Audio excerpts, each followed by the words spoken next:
而家就嚟到咗呢一個綠意盎然、非常之適合散步同埋做運動嘅呢個九龍仔公園。旁邊一度只不過一街之隔嘅九龍塘，全新低密度豪宅 Park College， 短短個零禮拜咧已經火速連環成交咗6套嘅呢一個大平層，其中不乏大手客戶係一個人購入全層2房啦，係製造翻呢一個家族大平層。呢個項目咧只係提供11房嘅大宅。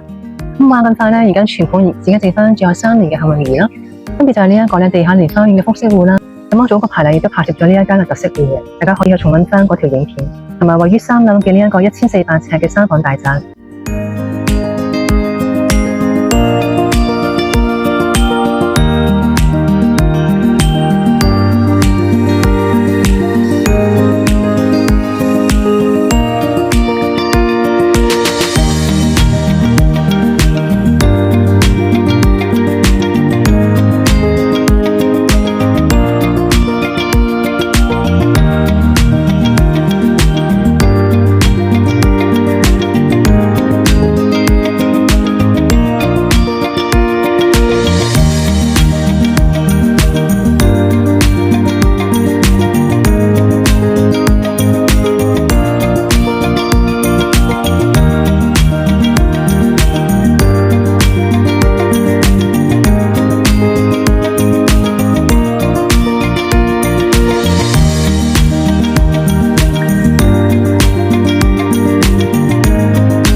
香港先濟樓價咧已經創下咗2年半嘅一個歷史高位啦，同一時間租金亦都連續上漲咗6個月，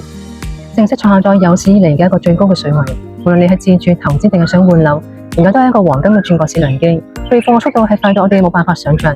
客戶只要諗多幾日，猶豫多一陣咧，隨時個心儀單位咧已經俾其他有緣人買咗嘅喎。如果你係揾緊九龍塘區內41年後望嘅呢一類全新低密度現樓嘅話，盡快加翻一個微信或者 WhatsApp 朋友去了解翻佢嘅詳情，同埋過嚟預約參觀啦。咁今日介紹嚟到呢一度啦，我哋下次再見啦，拜拜。